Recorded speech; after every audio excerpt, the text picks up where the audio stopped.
नमस्कार, मैं हूं नेहा श्रीवास्तव। आप देख रहे हैं हमारा खास प्रोग्राम सेहत में हम हर बार अलग अलग विषय पर बात करते हैं और एक्सपर्ट से जानते हैं सभी के सुझाव। आज हम बात करेंगे ठंड में सांस और फेफड़े की समस्या और उसके निदान के बारे में। इस सब पर बात करने के लिए मेरे साथ स्टूडियो में मौजूद हैं डॉक्टर रोशन सिंह राठौर, कंसल्टेंट पल्मोलॉजिस्ट एवं director Rathore chest clinic Raipur. Doctor साहब, आपका बहुत बहुत स्वागत है हमारे कार्यक्रम में। जी, थैंक यू। तो चलिए कार्यक्रम की शुरुआत कर लेते हैं।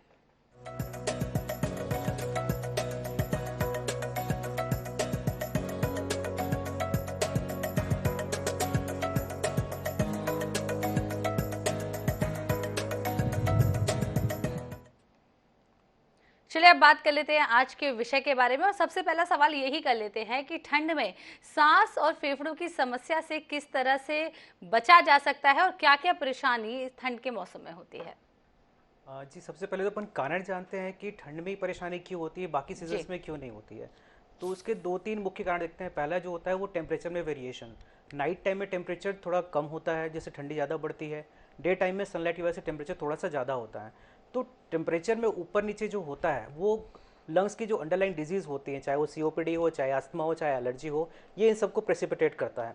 दूसरा फैक्टर जो होता है वो है पोल्यूशन। आमतौर पर आप देखें कि गर्मी के दिनों में हवा जो है वो गर्म रहती है, तो वो जब गर्म हमेशा हवा की टेंडेंसी होती है वो ऊपर तरफ जाती है, तो अपने साथ डस्ट के जो पार्टिकल्स होते हैं वो अपने साथ एक सब एटमॉस्फेयर लेवल पे रखती है उसको।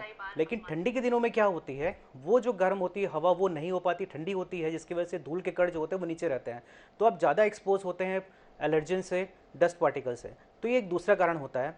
तीसरा कारण जो होता है वो इन्फेक्शंस होता है। पर्टिकुलर ठंडी के टाइम में कुछ रेस्पिरेटरी इन्फेक्शंस होते हैं, चाहे वो बैक्टीरिया हो, चाहे इन्फेक्शन के वायरस पार्टिकल्स हो, चाहे वेरियंस हो, ये इनके इन्फेक्शन बहुत ज़्यादा ठंड के दिनों में दिखा जाता है। तो ये तीन मुख्य फैक्टर्स होते हैं ठंड के दिनों में, एलर्जी के और आपके इन्फेक्शंस के और एक्सेसरबेशन होने के। जो मुख्य समस्या ठंड के दिनों में होती है वो होती है जो एग्जिस्टिंग COPD या अस्थमा के मरीज़ हैं, उनका अचानक से खांसी बढ़ जाना, सांस में दिक्कत अचानक से बढ़ जाना, जिसको हम मेडिकल टर्म में एक्सेसरबेशन कहते हैं। इन्फेक्शंस बहुत कॉमन हो जाते हैं, जैसे आमतौर पर आजकल OPD में देख रहे हैं कि निमोनिया केसेस बहुत ज़्यादा आते हैं ठंड के टाइम में, बिकॉज इन्फेक्शन ज़्यादा होता रहता है। तो ये मुख्य दो तीन चीज़ें हमको देखने को मिलती है ठंड के दिनों में।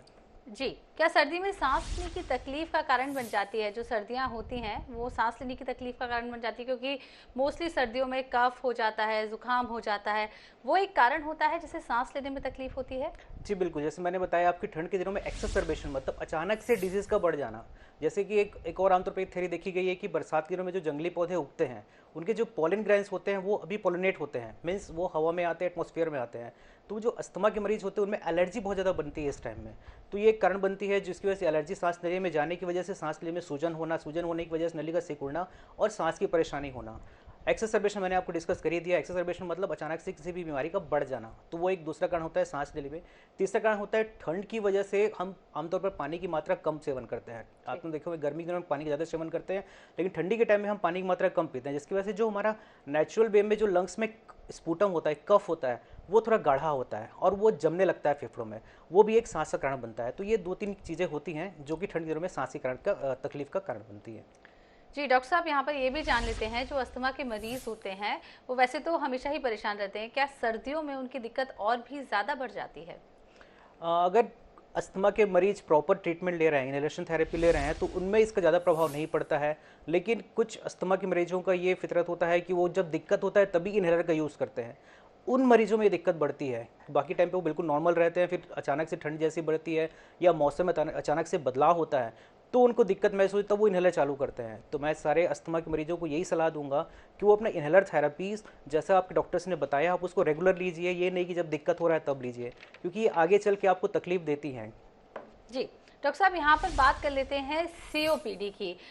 अच्छे से हम बता देते हैं हमारे दर्शकों को कि आखिर COPD होता क्या है। जी, COPD मेडिकल टर्म में हम इसको क्रॉनिक ऑब्स्ट्रक्टिव पल्मोनरी डिसीज बोलते हैं। लोकल बोलचाल की भाषा में हम बोले तो दमा। दमा जो होती है एक तरह की बीमारी होती है जिसमें कोई भी इरिटेंट सब्सटेंस, चाहे वो धूल हो, चाहे वो सिगरेट का धुआं हो, चाहे वो चूल्हे का धुआं हो, कोई भी इरिटेटिंग सब्सटेंस जब हमारे फेफड़े की सांस नलियों में जाती है तो नली में सूजन पैदा करती है, सूजन पैदा कर नली को सिकुड़ देती है। नली जब सिकुड़ जाती है तो जो उसके आगे के हिस्से होते हैं उसमें हवा पर्याप्त मात्रा में नहीं जा पाती है या हवा निकल नहीं पाती है, जिसकी वजह से वो हिस्सा जो वो गुब्बारे जैसा बन जाता है, जिसको हम एम्फाइसीमा बोलते हैं। तो सीओपीडी में बेसिकली ये एक सांस की बीमारी होती है जिसमें मरीज को मुख्य लक्षण जो होती है वो खांसी, खांसी में कफ आना, ये जनरली सुबह सुबह रात के टाइम पे ज़्यादा होना और सीने में जकड़न जैसा लगना, ये सब सिम्टम्स आते हैं। अब कारण की बात करेंगे तो जो हमारे देश में जो मुख्य कारण है वो है सिगरेट स्मोकिंग, और हम दूसरा कारण जो होती है वो फीमेल्स में यूजुअली जो देखने को मिलती है वो है चूल्हा स्मोक। जैसे कि आप जानते हैं कि गांव में आज भी कोयला या फिर लकड़ी या फिर गोबर के कंडे, इसका हम ईंधन के रूप में इस्तेमाल करते हैं, तो उसका धुआं जो होता है वो सीओपीडी कराता है, और सीओपीडी जनरली 50 से 60 साल के बाद ही आती है। तीसरा प्रमुख रिस्क फैक्टर या फिर कारण जो होता है वो होता है ऑक्यूपेशनल, लाइक जैसे मान लीजिए कोई सीमेंट फैक्ट्री में काम कर रहे हैं, जो कि कोयला इंडस्ट्री में काम कर रहा है, या कोई भी इंडस्ट्री जहाँ पे बहुत ज़्यादा धूल वगैरह होता है वहाँ काम कर रहे हैं, तो ये धूल जो होती है वो सीओपीडी कराती है। अभी जो हाल ही के दिनों में कुछ नया ऑब्जर्वेशन देखने को मिला है वो है एटमॉस्फेरिक एयर पोल्यूशन। जैसे अभी आप देखते हैं ठंड के टाइम में मैंने रीज़न बताया था कि ठंड के दिनों में क्यों इस वो जो पोल्यूशन इंडेक्स इतना बढ़ जाता है, रीज़न वही था कि ठंडी हवा जो होती है वो धूल के पार्टिकल को ऊपर नहीं ले जाती, नीचे रखती है, जिसकी वजह से एयर क्वालिटी इंडेक्स जो है वो ख़राब होता जाता है। तो एयर पोल्यूशन भी आज के दिनों में इंपॉर्टेंट फैक्टर है। आमतौर पर हम जब सीओपीडी की बात करते थे तो पहले हम बोलते थे कि ये बुढ़ापे की बीमारी है, मीन्स आपको 50 साल 55 साल के बाद ही आनी है, लेकिन हमने आजकल ये चीज़ देखा है पिछले 2 सालों में कि ये बीमारी हमारे छत्तीसगढ़ में भी 40 साल के ऊपर भी लोगों को देखने को मिल रही है। तो ये एक चिंता का विषय है। जी, वाकई में एक ये चिंता का विषय है, क्योंकि पोल्यूशन तो हर जगह बढ़ता जा रहा है, जिसकी वजह से आप जिस तरीके से बता रहे हैं कि 40 साल से ऊपर वाले लोगों को भी ये बीमारी देखने को मिल सकती है। क्या इसका इलाज संभव है और किस तरीके से सीओपीडी का इलाज किया जा सकता है, डॉक्टर साहब? जी देखिए, अगर सीओपीडी अर्ली स्टेज में है, मीन्स प्रारंभिक अवस्था में है, तो वो बहुत इजीली मैनेज हो जाता है और कई बार उसमें मेडिसिन की दवाई की ज़रूरत भी नहीं पड़ती है। लेकिन अगर सीओपीडी अगर एडवांस स्टेज में चली गई है, वो मॉडरेट या फिर सीवियर स्टेज में है, तब आपको लंग डैमेज होने की संभावना बढ़ जाती है, और एक बार लंग डैमेज हो गया, आपका एम्फाइसीमा बन गया, तो फिर वो वापस इरिवर्सिबल होता है, वापस नहीं आता है। तो इसका कहने का मतलब है कि सीओपीडी पूर्णतः ट्रीटेबल डिजीज़ है, मतलब आप उसको इलाज से बिल्कुल स्वस्थ रख सकते हैं, लेकिन ऐसा नहीं है कि आप दवाई बंद कर देंगे तो आप नॉर्मल हो जाएंगे। ऐसा एक बार सीवियर स्टेज जाने के बाद मुमकिन नहीं होता है।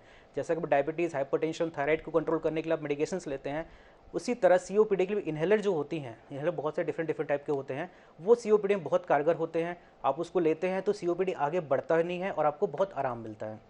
जी डॉक्टर साहब, यहाँ पर एक इम्पॉर्टेंट बात पे ये भी कर लेते हैं, क्या सीओपीडी के कुछ स्टेजेस होते हैं, जिन स्टेजेस पे पहुँचने पर इनके इलाज किस तरीके से कारगर रहते हैं, कितने स्टेजेस होते हैं, डिटेल में जानना चाहेंगे? जी देखिए, सीओपीडी मैंने बताया आपको, तो जो स्टेजिंग होती है, हमने जो international society of COPD management होती है जिसको हम गोल्ड बोलते हैं, उन्होंने 4 स्टेज डिफाइन किया है सीओपीडी के लिए। Mild stage, stage 1, moderate, stage 2, severe, stage 3 और स्टेज 4 वेरी सीवियर। तो ये डिपेंड करता है कि स्पायरोमेट्री फाइंडिंग और आपके सिम्टम्स कैसे, ये 2 चीज़ें डिफाइन करती हैं कौन सी स्टेज में आप आते हैं। तो हम देखते हैं पेशेंट का एक स्टेजिंग कौन सा है उनके सिम्टम्स के आधार पे, और उनका एक स्पायरोमेट्री पल्मोनरी फंक्शन टेस्ट करते हैं। अगर पेशेंट माइल्ड स्टेज में होता है तो मेनी टाइम विदाउट मेडिकेशन भी पेशेंट रिवर्सिबल हो जाता है। जैसे एग्जांपल के लिए कोई पेशेंट स्मोकर है, वो स्मोकिंग करते रहता है, जिसकी वजह से उसको खांसी आना दिक्कत चालू होता है, वो विजिट करता है और उसका स्पायरोमेट्री में माइल्ड फॉर्म आता है, मतलब स्टेज 1 आता है, तब उनको सिर्फ स्मोकिंग सीजेशन की एडवाइस देते हैं और मेनी टाइम्स स्मोकिंग सीजेशन करने से पेशेंट नॉर्मल हो जाता है। लेकिन अगर स्टेज 2, 3, 4 है, उन कंडीशंस में पेशेंट को ट्रीटमेंट लेना होता है और इसके वेरिंग प्रोग्रेशन होते हैं। जैसे डिजीज प्रोग्रेस होती जाती है, सीवियर स्टेज में जाती है, तो फिर आपको रिस्क ऑफ एक्सरसर्वेशन बढ़ते जाते हैं, मतलब दमा के अटैक होने के चांसेस बढ़ते जाते हैं। दूसरा एक चीज़ और मैं क्लियर करना चाहूँगा आपको कि सीओपीडी न सिर्फ फेफड़ों की बीमारी है, बल्कि ये पूरे शरीर को प्रभावित करता है। अगर आपका सीओपीडी कंट्रोल नहीं है या आप मेडिकेशंस नहीं लेते हैं, तो आपको हार्ट अटैक की संभावना 10 गुना ज़्यादा हो जाती है, ब्रेन स्ट्रोक की संभावना 15 गुना ज़्यादा हो जाती है, एनीमिया, खून की कमी होना, ऑस्टियोपोरोसिस, हड्डियों का पतला हो जाना, हड्डियाँ जल्दी फ्रैक्चर होने लगती हैं, मेंटल डिप्रेशन, ये सारे कॉम्प्लिकेशंस आने चालू होते हैं। तो मैं यही कहना चाहूँगा कि अगर आपको कभी भी 2 हफ्ते से ज़्यादा की खांसी, कफ है तो, और स्मोकिंग है और आप जो रिस्क फैक्टर ग्रुप में आते हैं, डस्ट एक्सपोजर है आपका, धुआं का एक्सपोजर है, स्मोकिंग करते हैं, तो आप तुरंत एक चेस्ट पेशेंट से मिलिए और अपना सीओपीडी का चेक कराइए। जी, वाकई में एक जानलेवा बीमारी है, इसे इतनी आसानी से इग्नोर नहीं करना चाहिए। जिस तरीके से डॉक्टर साहब बता रहे हैं कि ये और भी कई बीमारियों को इनविटेशन दे देती है सीओपीडी, और ज़्यादा खतरनाक हो जाती है। वहीं बात कर लेते हैं, इसकी शुरुआती संकेत क्या है, मतलब किस तरीके से शुरुआत में पता चलता है कि आप सीओपीडी की ओर जा रहे हैं? जी, जैसे मैंने पहले बताया कि सीओपीडी एक ओल्ड एज की बीमारी है, मीन्स आपको 40 साल के बाद ही आता है यूजुअली, उससे पहले जेनेटिक कंडीशंस होते हैं तभी आता है। जी। जेनेटिक की बात करें तो अगर मान लीजिए फैमिली हिस्ट्री सीओपीडी की आपकी रही है और आप में अगर अल्फा 1 एंटीजन एक एंजाइम होता है उसकी डेफिशिएंसी है, तभी ये 40 साल के पहले देखा गया है, अदरवाइज ये बीमारी 40 साल के बाद ही आती है। और दूसरा रिस्क फैक्टर हमको देखना रहेगा कि आप में कौन कौन से रिस्क फैक्टर है। अगर आप सिगरेट स्मोकिंग कर रहे हैं और पिछले 5 साल से 2 सिगरेट से भी ज़्यादा पर डे का स्मोकिंग हिस्ट्री है आपकी, तो आप सीओपीडी होने के चांसेस हैं आपको। और दूसरा आपका ऑक्यूपेशन, आप क्या काम करते हैं वो मैटर करता है। एयर पोल्यूशन तो हम डिस्कस कर ही चुके हैं आपसे। तो ये सारी चीज़ें सीओपीडी की ओर इंडिकेट करती हैं। तो सिम्टम्स की बात करें, अपन लक्षण की बात करें, तो पहला लक्षण जो होता है वो होता है खांसी। खांसी यूजुअली पहले शुरुआत में सूखी खांसी आती है, अर्ली मॉर्निंग ज़्यादा होता है, सुबह 7-8 बजे तक खांसी ज़्यादा होती है। जैसे जैसे दिन ढलता जाता है आपकी खांसी थोड़ी सी कम होती जाती है और रात के टाइम में फिर बढ़ जाती है। खांसी के साथ में कफ आना, कफ शुरुआती में वो वाइटिश कलर का कफ निकलेगा, फिर जैसे येलोइश कलर का कफ भी आता है। अगर आपको कोई सेकेंडरी इन्फेक्शन है, निमोनिया वगैरह है, तो फिर डिपेंड अपॉन कौन सा ऑर्गेनिज्म इन्फेक्ट कर रहा है, तो उसकी म्यूकस की कलर जो है चेंज होता जाता है। कभी ग्रीनिश कलर भी आता है, कभी ब्लूइश कलर भी आता है वो। तो कफ एक्सपेक्टोरेशन ये बहुत कॉमन सिम्टम्स है। दूसरा, जब सांस नली और सिकुड़ती चली जाती है तो तीसरा सिम्टम्स आता है, वो है आपकी सांस फूलना। इनिशियली आमतौर पर आप जब देखेंगे तो पेशेंट जब बहुत तेज़ी से काम करता है या सीढ़ी चढ़ता है तब उसको सांस फूलना लगता है। फिर बाद में धीरे धीरे उसका सांस की दिक्कत और बढ़ती जाती है और इवन वो जब बाथरूम जाते हैं तो भी उसकी सांस फूलने लगती है। तो ये प्रोग्रेसिव डिस्निया है, प्रोग्रेसिव शॉर्टनेस ऑफ ब्रेथ है, ये इसका सेकंड सिम्टम होता है। थर्ड सिम्टम जो होती है वो होता है चेस्ट टाइटनेस। आपको छाती में जकड़न जैसा लगेगा, कुछ कफ फंसा है जैसा लगेगा, बहुत बार खांसने की कोशिश करते हैं, कफ बहुत कम मात्रा में निकलता है तो नहीं निकलता है। ये तीसरा सिम्टम होता है। अगर ये 3 सिम्टम्स आपको 2 हफ्ते से ज़्यादा परसिस्ट कर रहे हैं तो ये एक सीओपीडी हो सकता है। जी। क्या कुछ उपाय मेडिकल टर्म के अलावा यहाँ पर करने चाहिए? क्या कोई खाने पीने में ऐसी चीज़ें होती हैं जिससे इस पर असर पड़ सकता है? इसके अलावा कोई व्यायाम या एक्सरसाइज भी होती है जिससे इस पर असर पड़ सकता है? जी देखिए, डाइट का तो बहुत ज़्यादा कोई इंपॉर्टेंस रोल सीओपीडी में नहीं है, क्योंकि सीओपीडी के कारण हमने जब डिस्कस किया तो मैंने बताया था कि ये एक्सपोजर भी डिपेंड करती है, आपके कौन से इरिटेंट सब्सटेंस आपको एक्सपोज हो रहे हैं। अगर आप स्मोकिंग करते हैं तो स्मोकिंग तुरंत आज से ही बंद करिए, अभी से ही बंद करिए। या आप स्मोकिंग नहीं करते हैं लेकिन आप पैसिव स्मोकिंग करते हैं, सपोज आपके कलीग हैं ऑफिस में, आप जहाँ भी काम करते हैं वहाँ पे कोई स्मोकिंग कर रहा है, तो आपको उस सिगरेट के धुएं से बचना है। दूसरा, आप अगर काम करते हैं, क्योंकि आप काम पे जाना तो बंद नहीं कर सकते हैं, तो बेटर है कि अपने आप को आप उस धूल से या फिर धुएं से बचाएं। आप मास्क यूज़ करिए, मास्क नहीं तो कपड़ा या फिर रुमाल यूज़ करिए। जब भी आप बाहर निकलते हैं, जहाँ पे भी बहुत ज़्यादा डस्ट एरिया होता है, वहाँ पे भी आप मास्क लगा सकते हैं। तो ये छोटी छोटी चीज़ें आप कर करके आप सीओपीडी से बच सकते हैं। दूसरा, अगर हम बात करें डाइट की, तो डाइट में जो एंटीऑक्सीडेंट प्रॉपर्टीज़ फ्रूट्स की होती है या फिर वेजिटेबल्स की होती है वो आप ले सकते हैं। वो कुछ हद तक कारगर है कि आपको सीओपीडी से बचाए। जैसे कि ब्रोकली होता है, वो एंटीऑक्सीडेंट प्रॉपर्टी बहुत अच्छी होती है उसमें। फ्रूट्स हैं, विटामिन सी है, ये सारी चीज़ें हेल्प करती हैं सीओपीडी के प्रोग्रेशन को रोकने के लिए। और अब बात करते हैं एक्सरसाइज फिर व्यायाम की, वो तो हर डिसीज़ के लिए इंपॉर्टेंट है, not only for COPD, but specially अगर सीओपीडी में हम रेकमेंड करते हैं तो हम प्राणायाम को प्रेफर करते हैं कि आप प्राणायाम करिए, अनुलोम विलोम करिए, जिससे आपके रेस्पिरेटरी मसल्स हैं वो स्ट्रांग होते हैं। आप प्राणायाम नहीं करते हैं तो एटलीस्ट वॉक करना है आपको। ब्रिस्क वॉकिंग मीन्स ये नहीं कि टहलना नहीं है, आपको चलना है। आपको 40 मिनट्स एटलीस्ट ब्रिस्क चलना है, बहुत तेज़ तेज़ चलना है, जिससे आपका हार्ट रेट कम से कम 110 के ऊपर रहे। तब वो वॉकिंग जो है वो आपके लिए मायने रखती है। सिर्फ धीरे धीरे वॉक करने से आपकी बात नहीं बनेगी। तो ये कुछ चीज़ें हैं जिससे आप सीओपीडी को प्रिवेंट कर सकते हैं या फिर उससे बच सकते हैं। जी, वाकई में। डॉक्टर साहब, यहाँ पर ये भी जान लेंगे कि जब सांस लेने में दिक्कत होती है तो मतलब हमारी ऑक्सीजन की कमी हो रही है, क्या इसमें ऑक्सीजन दी जाती है या फिर कॉन्सेंट्रेटर है या एनआईवी है, इस तरीके की चीज़ें भी इस बीमारी में दी जा सकती हैं? जी, ये सारी जो मेडिकेशंस हैं, ऑक्सीजन थेरेपी हो, चाहे एनआईवी हो, चाहे वेंटिलेटर हो, ये सारी इमरजेंसी मेडिकेशंस होती हैं। आमतौर पर सीओपीडी के मरीजों को जो कि वेरी सीवियर मतलब स्टेज 4 सीओपीडी होती है, उनमें ये लॉन्ग टर्म ऑक्सीजन थेरेपी का हम रिकमेंड करते हैं, क्योंकि उनका जो लंग्स है ऑलरेडी वो एम्फाइसेमा मतलब गुब्बारे की तरह फूल गया होता है, जिसकी वजह से उनका ऑक्सीजन डिफ्यूजन नहीं हो पाता उस एरिया से और लंग जो है वो ख़राब हो रहा होता है। तो उनको सप्लीमेंटल ऑक्सीजन की ज़रूरत पड़ती है, तो या तो ऑक्सीजन कॉन्सेंट्रेटर या फिर ऑक्सीजन सिलेंडर से वो हम उनको रिकमेंड करते हैं ऑक्सीजन मेंटेन करने के लिए। दूसरा, अगर बात करें एनआईवी मशीन या फिर high frequency nasal oxygen therapies, ये सारी इमरजेंसी इंस्ट्रूमेंट होते हैं। ये हम तब देते हैं इस पेशेंट को जब वो एक्सेसरबेशन के फेज़ में आता है। अगर कोई पेशेंट अचानक सीओपीडी की दवाई नहीं ले रहा है या अचानक कोई इन्फेक्शन आया, उनको वायरल इन्फेक्शन, बैक्टीरियल इन्फेक्शन और सांस की दिक्कत अचानक से बढ़ी, तब हम उनको अगर ऑक्सीजन मेंटेन नहीं करते हैं, ऑक्सीजन लेवल कम रहता है उनका, तब एनआईवी सपोर्ट या एफएनएसी, या कई बार पेशेंट का जब सीओपीडी की खास बात यह होती है कि इसमें कार्बन डाइऑक्साइड जो गंदी हवा होती है, जो हम जनरली जब सांस छोड़ते हैं तो वो बाहर हमारे शरीर से वॉश आउट होती है, वो सीओपीडी पेशेंट में रिटर्न होती है। और अगर एक बार सीओपीडी जो कार्बन डाइऑक्साइड गैस है, अगर वो आपके शरीर में रुकना स्टार्ट हो गया, बाहर वॉश आउट नहीं हुआ, तो फिर वो दिमाग को आपको शून्य करना चालू करती है और पेशेंट फिर बेहोशी होना, डिलेरियम होना और अनकॉन्शियस हो जाता है। इन सच कंडीशन में हम पेशेंट को कई बार बड़ी मशीन या फिर इंटूबेट करके भी हमें रखना पड़ता है CO2 वॉश आउट कराने के लिए। तो ये सारी इमरजेंसी मेडिकेशंस होते हैं, इमरजेंसी टूल होते हैं जो हम मैनेजमेंट करते हैं इमरजेंसी आवर्स में। जी डॉक्टर साहब आपसे ये भी जानना चाहेंगे कि श्वसन तंत्र को मजबूत करने के लिए क्या करना चाहिए, कुछ ऐसी एडवाइस आप देना चाहें दर्शकों को। मेडिसिन एक अपना काम करती है, उसके अलावा कोई ऐसा आप बताना चाहें कि मजबूत शुरू से ही उस राह पे लोग चलें कि आपका जो सांस लेने की अंदर की चीज़ें हैं वो पहले से मजबूत रहें। जी देखिए, पहले जब हम बात करते हैं कि कैसे हम स्वस्थ रखें रेस्पिरेटरी सिस्टम को, तो आपको जानना ही पड़ेगा कि रेस्पिरेटरी सिस्टम एक्चुअली फेफड़े करते क्या है, आपका मेन काम क्या होता है। तो इसका मेन काम क्या होता है, ये कि फिल्टर की तरह काम करता है। जो लंग्स होते हैं आपके, जो भी आपके एटमॉस्फेरिक पोल्यूशंस हैं, जो भी अनवांटेड पार्टिकल है जो शरीर के अंदर नहीं जानी चाहिए, उसको पहला चीज़ वो फिल्टर करता है। दूसरा, ये ऑक्सीजन शरीर में पहुँचाता है। हार्ट से ब्लड पंपिंग होता है और ब्लड के साथ ऑक्सीजन जो शरीर में पहुँचती है। तो अगर फेफड़े आपके स्वस्थ हैं तो आपको कभी भी सांस की दिक्कत नहीं होगी। तो स्वस्थ रखने का तरीका ये होता है कि आपको इरिटेंट सब्सटेंसेस से दूर रहना है, जो हमने डिस्कस किया हुआ है। आपको हेल्दी डाइट लेना है, एक्सरसाइज करने हैं, वॉक करने हैं, प्राणायाम जैसे मैंने बताया वो आप करना चाहिए। तो ये छोटी छोटी चीज़ें जिससे आप रेस्पिरेटरी सिस्टम को मजबूत कर सकते हैं।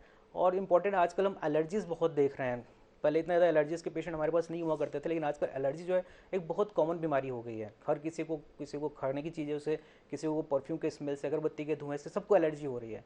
तो अगर आपको कभी भी लगता है कि कोई भी एलर्जिक सब्सटेंस, चाहे वो परफ्यूम का स्मेल हो, चाहे अगरबत्ती का धुआं, अगर आप में 10 बार 15 बार छींक आ रही है उसको लेने एक्सपोज होने के बाद में, तो आप समझिए कि उससे आपको एलर्जी है और उसको आपको बचना है, ताकि आप एलर्जीज जितना दूर रहेंगे आपके लंग्स रेस्पिरेशन उतने हेल्दी रहेंगे। जी डॉक्टर साहब, यहाँ पर अस्थमा की बात कर लेते हैं। सीओपीडी तो आप जिस तरीके से बता रहे हैं कि 40 साल से ऊपर के व्यक्तियों को होता है, लेकिन अस्थमा आजकल छोटे बच्चों में भी देखा जाता है।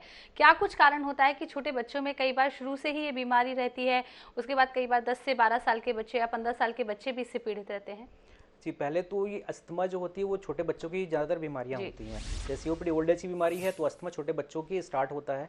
और इसका मुख्य कारण जो होता है वो 90% केसेस में जेनेटिक होता है। मीन्स अगर आप किसी बच्चे को अस्थमा की हिस्ट्री है, तब उनको पूछेंगे तो उनके मम्मी पापा जरूर बताएंगे कि हमारे दादा की फैमिली में या फिर मामा की फैमिली में किन्हीं किन्हीं को एलर्जी अस्थमा की दिक्कत रही थी। तो ये पहला चीज़, 90% केसेस में एलर्जिक जो होती है वो मुख्य कारण होती है अस्थमा का होने का। तो इन इंडिविजुअल्स में क्या होता है कि इनका शरीर जो है कुछ ज़्यादा सेंसिटिव हो जाता है। अब ये एलर्जीज़ क्या क्या हो सकती हैं, धूल, धुआं, ठंडा चीज़, खट्टा चीज़, कोई पालतू जानवर के फर, बहुत तेज परफ्यूम का स्मेल, और ये कुछ भी हो सकती है। तो जब भी ये इन एलर्जीज़ के कांटेक्ट में आते हैं तो इनमें जो है सर्दी ज़ुकाम होना, छींक आना, नाक से पानी बहना, ये सारे सिम्टम्स आते हैं। लेकिन जब यही एलर्जीज़ फेफड़ों में जाती है, जो सांस नलियाँ होती हैं उसमें सूजन पड़ती है और नली को सिकुड़ देती हैं। जब नली सिकुड़ जाती है तो इनको फिर सीटी ऐसी सुई सुई घरर की आवाज़ें आना, खांसी आना, सांस फूलना, सीना भारी लगना, ये सब लक्षण आते हैं। तो ये अस्थमा है। और आमतौर पर ये छोटे बच्चों में ही जनरली देखा जाता है। जब बच्चा 12-13 साल का होता है उस टाइम सेकंड पीक आता है इनका, और थर्ड पीक जो होता है वो 30 से 40 साल के बीच में आता है अस्थमा का। तो ये डिपेंड करता है कि पेशेंट का सेंसिटिविटी लेवल कितना है, उनका फैमिली में हिस्ट्री की अस्थमा कैसा है, इसका फेनोटाइप था, ये बहुत सारी चीज़ें इस पर डिपेंड करती हैं। जी डॉक्टर साहब, इसका क्या इलाज पॉसिबल है या ये लाइफ टाइम रहती है अस्थमा की प्रॉब्लम?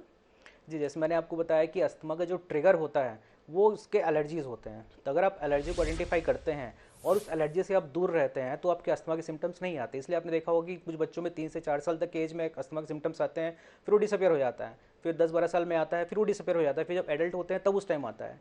तो आपको पहला चीज़ जो अस्थमा में करना होता है वो होता है अपने एलर्जी को आइडेंटिफाई करना है और उससे दूर रहना है। एक चीज़ और मैं शेयर करना चाहूँगा, मार्केट में बहुत सारे टेस्ट होते हैं, कोई ब्लड में एलर्जी का टेस्ट करता है, कोई स्किन प्रिक टेस्ट करता है, लेकिन इस सबका कोई बहुत सिग्निफिकेंट रोल नहीं है, क्योंकि ये स्पेसिफिक नहीं होता है। स्पेसिफिक इन द सेंस कि बोलना चाहिए अगर मान लीजिए उसमें आया गया कि आपको गेहूं से, चावल से, दाल से एलर्जी है, तो आप खाना पीना तो बंद नहीं करोगे।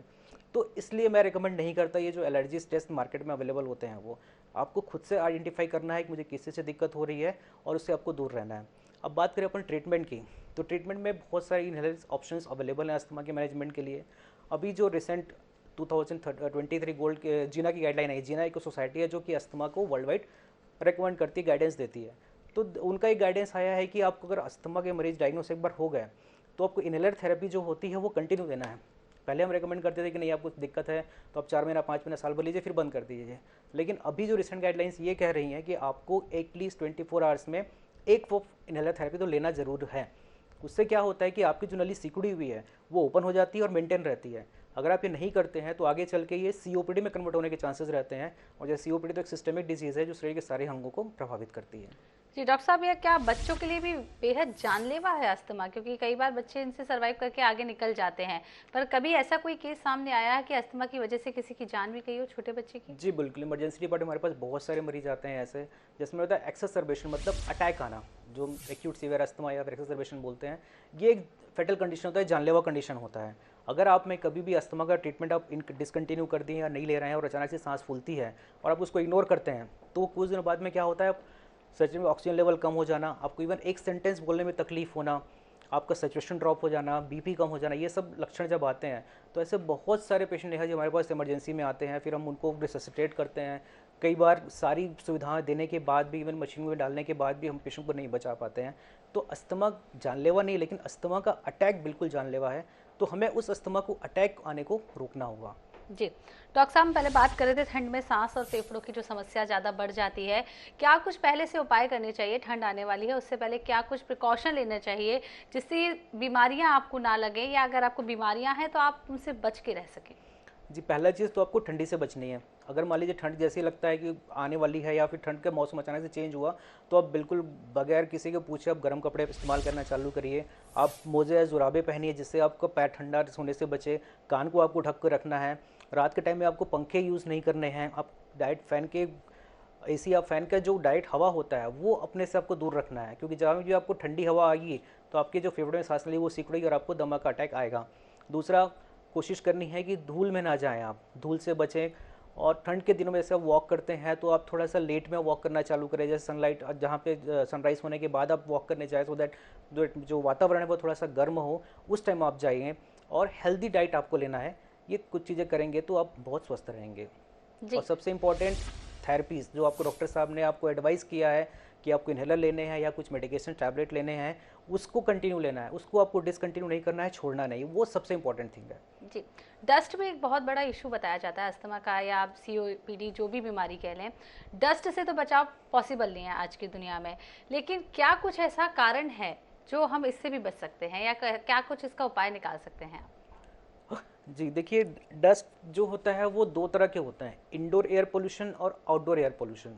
इंडोर मतलब जो हम घर के अंदर देखते हैं, डस्टिंग, बहुत सारे डस्ट आते रहते हैं।